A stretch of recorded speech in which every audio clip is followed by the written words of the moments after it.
तो हमें आज को जीना चाहिए और आज में अपने आप को कर्म में निहित कर लेना चाहिए। तो ये पिक्चर बहुत कुछ कहती है और इसी पिक्चर से मैंने भी 19 साल की अवस्था में -20 डिग्री टेम्परेचर, 16,500 फीट ऊंची पहाड़ी टाइगर हिल, जिसका नाम आपने सुना होगा, LOC कारगिल मूवी देखी होगी, जिसमें मनोज वाजपेयी ने मेरा रोल अदा किया। मैं इसी पिक्चर की बदौलत, इसी ज्ञान की बदौलत उस पहाड़ी पर लड़ पाया था। ये वो पहाड़ी, ये थोड़े से बिजनेस के जो कुछ सफलता के, इनको बाद में डिस्कस करूंगा मैं। ये टाइगर हिल टॉप है। ये द्रास सेक्टर की सबसे महत्वपूर्ण चोटी थी, जिसकी ऊंचाई जो अभी आपको बताया 16,500 फीट। ऑक्सीजन नहीं थी यहां पर। कुछ नए और पुराने जवानों की एक टुकड़ी का मिश्रण करके उसका गठन किया गया था। मेरी 19 साल की अवस्था थी, कोई पहले से पहचान नहीं थी। मैं आपकी तरह एक आम इंसान हूं, कोई विशेष शक्ति लेकर के धरती पर पैदा नहीं हुआ। लेकिन कहते हैं कि व्यक्ति की पहचान किसी ओहदे या रैंक से नहीं, बल्कि उसके कर्म से होती है, उसके कार्य से होती है।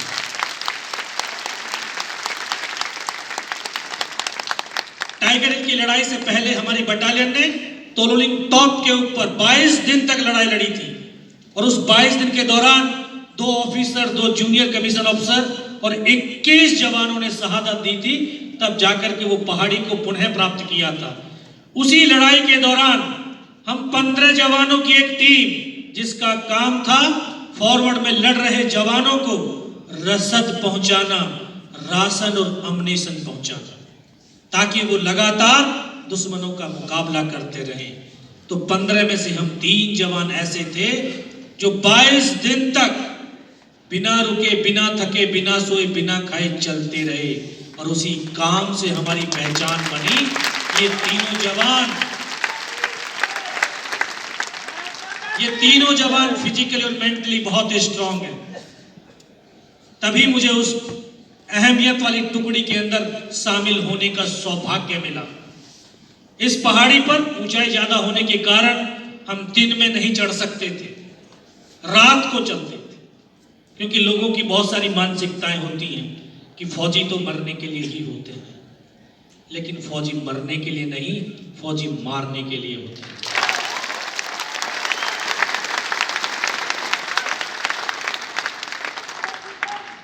इस पहाड़ी पर रात भर चलते थे।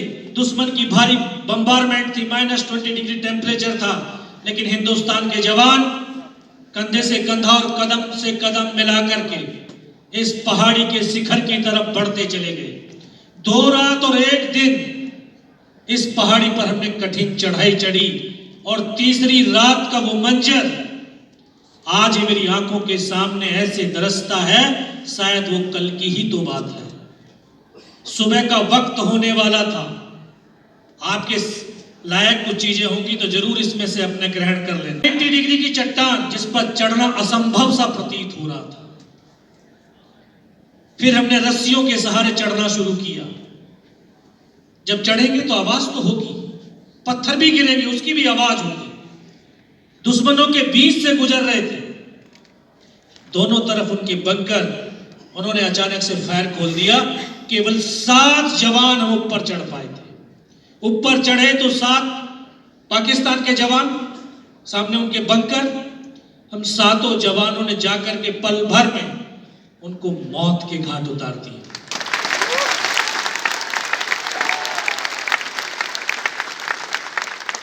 और टाइगर हिल के शिखर पर हम पहुंच चुके थे। वहां से 60 मीटर हम नीचे थे शिखर से। तो टॉप पर तो उनकी एक पूरी बटालियन का डिप्लॉयमेंट था। उनकी एक कंपनी का डिप्लॉयमेंट 150 की स्ट्रेंथ होती है। उन्होंने देखा कि हिंदुस्तान की फौज तो हमारे बहुत करीब आ गई।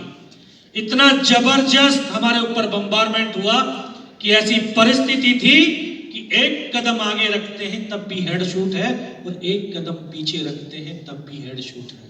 यानी मरना निश्चित था। लेकिन मैं नमन करता हूं इस देश की माओं को, जो अपने बेटे और बेटियों को संस्कार में करती हैं कि सीने का दूध पिलाया है सीने पर गोली खाना, कभी पीठ पर गोली मत खाना। ये हिंदुस्तान के जवान बेटे और बेटियां आज अपने सीने पर गोलियां खाते हैं। आपने अगर आपको सौभाग्य मिला हो किसी सैनिक के पार्थिव शरीर को देखने का, तो उसके सीने पर गोलियों के निशान होते, कभी पीठ पर निशान नहीं होते।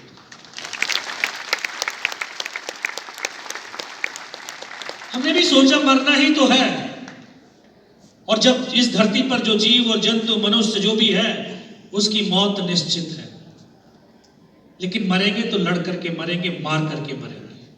इस सोच के साथ हम उनके बंकर में जा घुसे और 5 घंटे तक उनके बंकरों को अपने हिसाब से मॉडिफिकेशन करके लड़ते रहे। चारों तरफ से आइसोलेट थे, कोई सपोर्ट थी नहीं। 5 घंटे लड़ते लड़ते ऐसा समय आया कि जब हमारा अम्युनिशन खत्म होने वाला था। ऐसी परिस्थितियां जीवन में बहुत आती हैं, लेकिन हम ऐसी परिस्थितियों में फंसने के बाद हताश और निराश हो जाते हैं, निगेटिविटी में चले जाते हैं। लेकिन जिस तरह से मैंने कहा कि जितनी बड़ी विपत्ति आती है उतनी बड़ी सफलता भी मिलती है, और उन्हीं समस्याओं से निकलने के रास्ते भी छुपे होते हैं, लेकिन हमें दिखते नहीं हैं। क्यों नहीं दिखते हैं? क्योंकि उस समय निराशा इतनी हो जाती है, नेगेटिविटी इतनी हो जाती है, दिमाग के अंदर बहुत सारे विचारों की वो उबाल लेने लगता है, उसमें कुछ दिखता ही नहीं।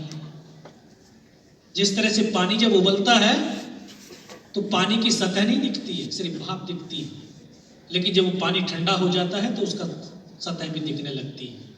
तो उस समय अपने मन मस्तिष्क को स्थिर रखना, अपने आप को शांत रखना, धैर्य रखना। और जब हम धैर्य रखेंगे, जब हमारा मानसिक संतुलन ठीक होगा, तो हमारे यहां पर पूरा ब्रह्मांड है। एक इंसान 7 चक्रों में बंधा हुआ है, और यह सबसे ऊंचा चक्र सहस्त्र चक्र होता है, और इसी में उसका ज्ञान और ऊर्जा भरी होती है। यहीं पर सब कुछ है, तो उसको वहां से दिखने लगता है।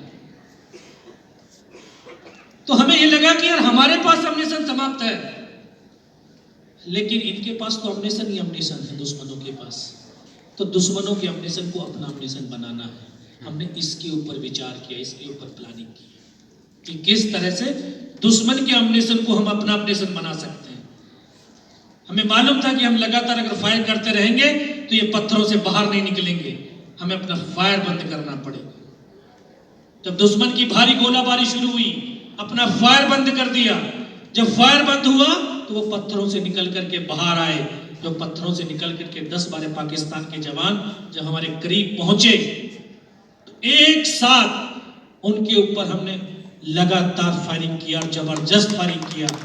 उनमें से 1-2 बचा होगा, सबको मौत के घाट उतार दिया। फिर उन्हीं का हथियार, उन्हीं का अम्नेशन लेकर के फिर हम फायर करने लगे। लेकिन 1-2 बचा था, उन्होंने जाकर के अपने कमांडर्स को बता दिया कि हिंदुस्तान के वहां पर 8 या 10 ही जवान है। विदिन 30 मिनट हमें संभलने का मौका ही नहीं मिला। 35 से 40 पाकिस्तान के जवानों ने दोबारा से हमला कर दिया, और हमला इतना जबरदस्त कि 20 मिनट तक जितने भी उनके पास हैवी वेपन थे, तमाम हथियारों का फायर हमारे ऊपर खोल दिया। हमें सर नहीं उठाने दिया। फायर बंद करते ही ऊपर से पत्थर फेंकने शुरू कर दिए, ग्रेनेड फेंकने शुरू कर दिए, ताकि ये जख्मी हो, चिल्लाएं और इनकी लोकेशन पता चल जाए और हम दूर से दूर इनको मार सकें। लेकिन फिर भी हम अपने धैर्य को बना करके शांति से बैठे रहे, उनके नजदीक आने का इंतजार करने लगे। और एक ऐसा समय भी आया, दोस्तों, आप लोगों ने फिल्मों के अंदर देखा होगा, गर्दन कटती और धड़ चलते हैं। मैंने उन पलों को जिया है।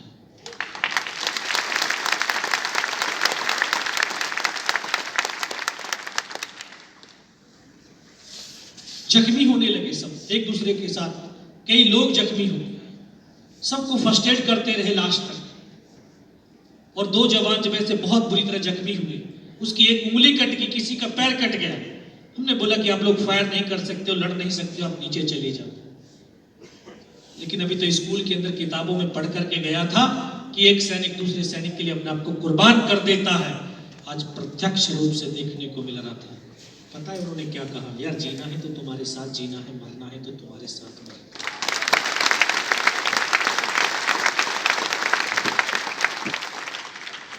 इससे बड़ी प्रेरणा शक्ति हम लोगों के लिए हो ही नहीं सकती थी। मैं भी जख्मी हो गया था। पहला ग्रेनेड का टुकड़ा मेरे घुटने के नीचे लगा, दूसरा यहां पर लगा, ये पूरा कट गया था, दिखाई नहीं दिया था। बहुत देर तक आंखें खोलने की चेष्टा करी थी, लेकिन आंखें नहीं खुली। जब आंखें खुली, देखा ऊपर से नीचे तक लहूलुहान था और नाक से खून की धार बह रही थी। बहुत देर ब्लड को साफ करता रहा, लेकिन खून बहना बंद नहीं हुआ। फिर रेंगता हुआ घिसटता अपने साथी की हेल्प के लिए गया, तो पहाड़ी से पीठ लगा करके हम ठीक आमने सामने बैठे थे।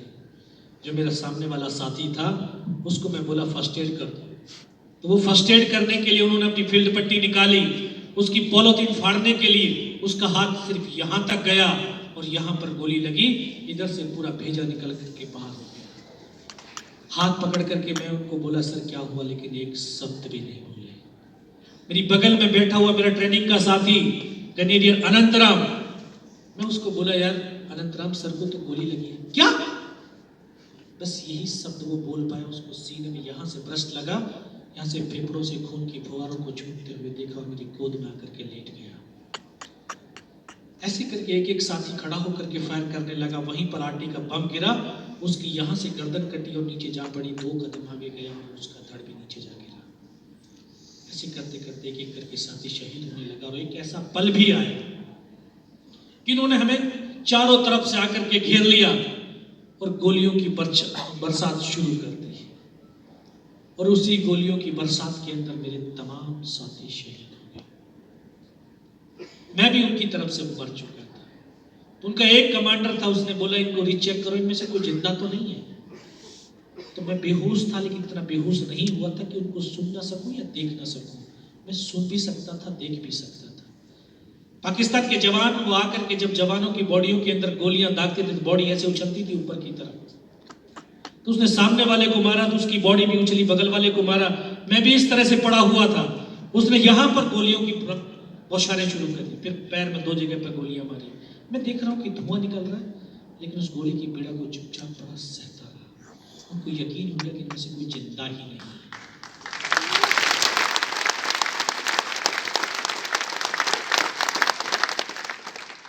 फिर उन्होंने बहुत अमानवीय क्रूरताएं शुरू करी, बर्बरता शुरू करी कि हमारी बॉडियों के अंदर पत्थर मारने, बूट की ठोकरें मारनी, गालियां देनी। ये सब कुछ पड़ा सहता रहा। जहां से हम चले थे लगभग 500 मीटर नीचे हमारा दूसरा पोस्ट था, और इसी टाइगर हिल की बगल में मस्को वैली है, जहां उनका बेस कैंप था। तो उसी बेस कैंप को उन्होंने मैसेज दिया कि हिंदुस्तान का नीचे जो पोस्ट है उसके ऊपर हमला कर दो।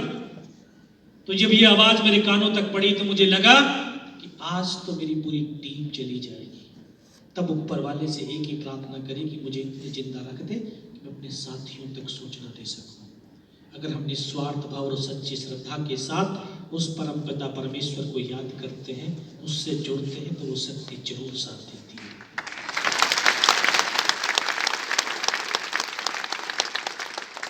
चुपचाप पड़ा रहा, एक मौके की तलाश में था। फिर उन्होंने बोला कि इनके हथियार उठा लो। उनके जवान आकर के दोबारा से गोलियां मारने लगे और हथियार उठाने लगे। तो फिर भी उन्होंने मेरी बाजू में, पैर में गोली मारी, लेकिन तब तक मैंने एक विश्वास पैदा कर लिया था कि अगर इसने सर और सीने में गोली नहीं मारी, चाहे मेरा हाथ पैर दोनों ही काट करके क्यों ना ले जाए, मैं उफ तक नहीं करूंगा, लेकिन मैं जिंदा भी रहूंगा। और उसी विश्वास की बदौलत आज मैं आपके सम्मुख भी खड़ा हूं।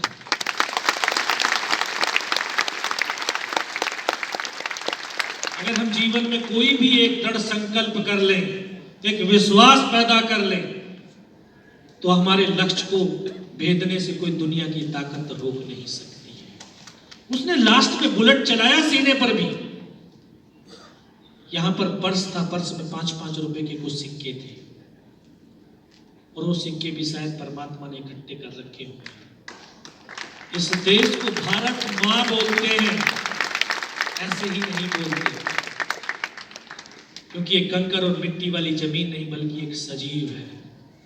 मां भारती अपने बेटों की वीरता, शौर्य, पराक्रम को कभी दफन होने ही नहीं देती है। किसी न किसी एक को जरूर माध्यम चुनती है। शायद मुझे वो माध्यम चुना होगा, तभी तो उसने गोली चलाई तो जाकर के सिक्कों पर लगी और डिपॉजिट हो गई। उस गोली के धक्के से मुझे खुद आभास हुआ कि मैं मर गया हूं। अगले ही पल पाकिस्तान का दूसरा जवान आया, उसने आकर के शायद मेरा हथियार उठा करके जब वापस मुड़ा होगा, उसका पैर मेरे पैर से टकराया तो मुझे एकदम से चेतना आई। अंतर मन से आवाज है कि योगेंद्र अभी तक नहीं मरा तो मरेगा भी नहीं। मेरे पास एक हैंड ग्रेनेड बचा हुआ, मैंने अपना हैंड ग्रेनेड निकाला, उसकी पिन निकाल करके उसके ऊपर ऐसे फेंक दिया तो कोट के अंदर हुड लगे हुए, हुड के अंदर वो ग्रेनेड गिरा। जब तक वो ग्रेनेड को निकाल पाता, ग्रेनेड फट गया और यहां से उसका पूरा सर वो हमारे ऊपर आ गया। उस धमाके से पाकिस्तान के जवानों में खलबली मची कि इनमें से कोई जिंदा है। कुछ बोले जिंदा नहीं, नीचे से रिइंफोर्समेंट आ गई है। बस वही एक मौका था मेरे पास। मैंने दोनों हाथों से उसकी राइफल को उठाने की चेष्टा करी, लेकिन यह हाथ तो हिला ही नहीं। इस हाथ की पूरी हड्डी निकल के बाहर थी। एक हाथ से राइफल को उठाया, वहां से ऐसे थ्रस्ट फायरिंग किया और 4-5 पाकिस्तानियों को और मौत के घाट उतारा।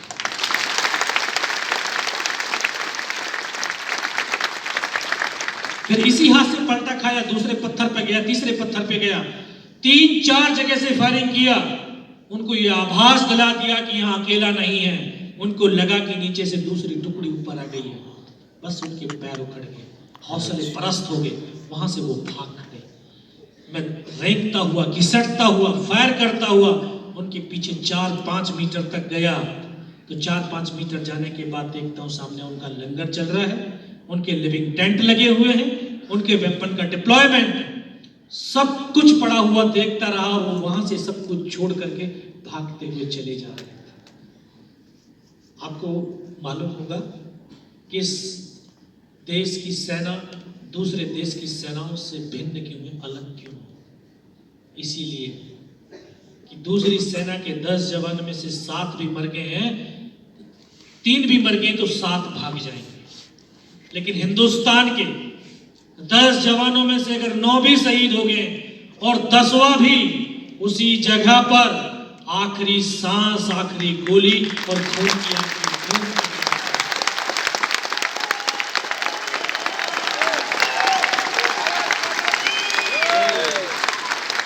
जो एक सोच है, जो एक विचार है, जो एक सैनिक का कर्तव्य परायणता है, यही हमें विश्व की सेनाओं से अलग करती है। क्यों हो गए, क्यों नहीं? क्योंकि ये हिंदुस्तान की धरती तो जप की, तप की, ज्ञान की, विज्ञान की, पुरुषार्थ की, परमार्थ की, वीरों की, वीरांगनाओं की मिट्टी है। इस धरती में हमने जन्म लिया है, ये तो 100 जन्मों के पुण्य के समान है। तो क्यों ना लड़ेगा? उनको वहां से खदेड़ा, फिर वापस भी लौटा, अपने साथियों तक आया। लगा कि शायद मेरा साथी मेरी तरह कोई जिंदा होगा। आकर के देखा किसी का पूरा सर फटा हुआ बाहर था, किसी के फेफड़े निकले हुए बाहर थे। बहुत देर बैठ करके रोया। 2.5 साल की सर्विस थी, 19 साल की अवस्था। न तो सर्विस का अनुभव था और न उम्र का तजुर्बा था। ये भी पता नहीं कि हिंदुस्तान किधर है, पाकिस्तान किधर है। चारों तरफ बर्फ ही बर्फ, पहाड़ी पहाड़। जाऊं तो जाऊं कहां?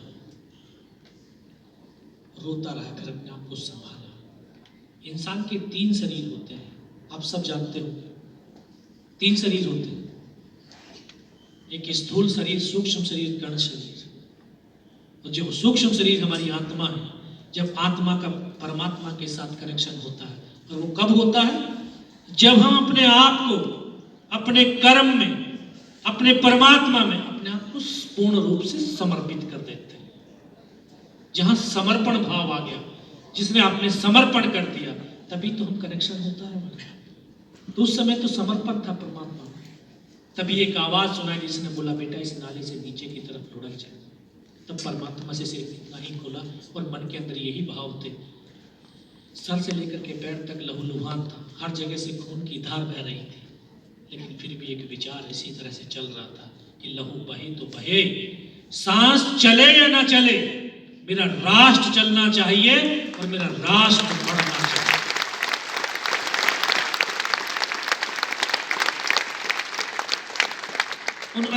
पलों में भी यही सोचता रहा और परमात्मा से प्रार्थना करता रहा कि इस शरीर से सांस निकलने से पहले हर हाल में तिरंगा लक्ष्य पर लहराना चाहिए, और अगर मेरे स्वर उच्चारण की शक्ति बचे तो अंतिम शब्द वंदे मातरम ही निकलना चाहिए।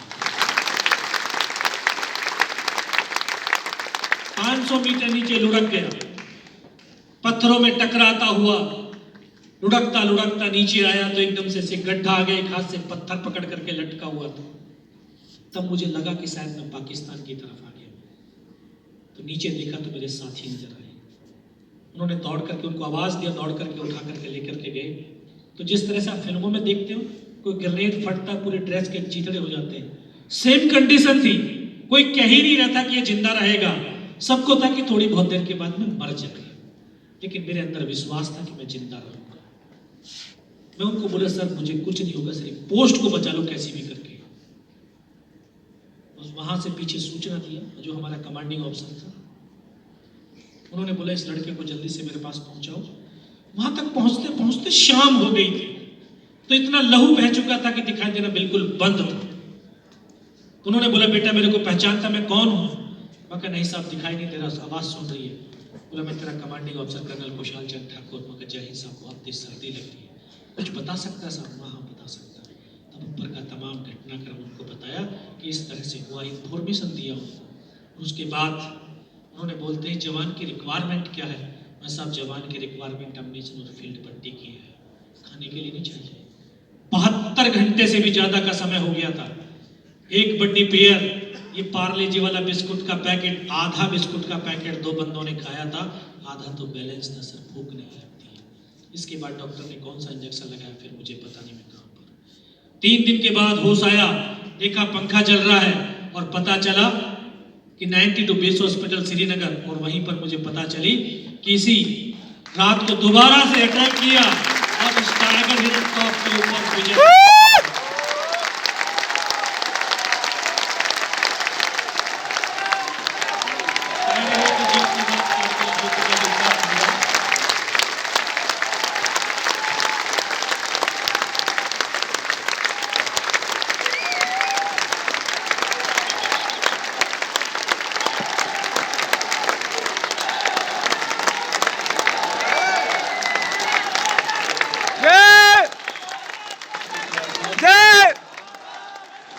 मातरम मातरम मातरम मातरम।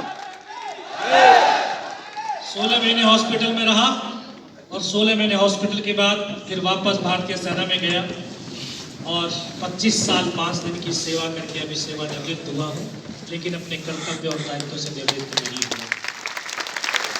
हम सब सैनिक हैं और सैनिकों की तरह हमारी सोच होनी चाहिए। बस 2 लाइन कह करके आपसे विदा लेता हूं कि हम सांसों के तराने, ये सांसों के तराने हिंद का नवगान गाएगा हमारा शौर्य ध्वज लेकर। किसका? इस हिंदुस्तान के युवाओं का। हमारा शौर्य ध्वज लेकर वो चंद्रयान गाएगा, हमारे प्राण माता भारती के पग समर्पित हैं, हमारे लहू का हर कतरा हिंदुस्तान गाएगा। हिंदुस्तान जय हिंद। मुझे लगता है कि हमारे पास सवाल नहीं सिर्फ जज्बा है आपको दिखाने के लिए। एक बहुत let's give a big round of applause.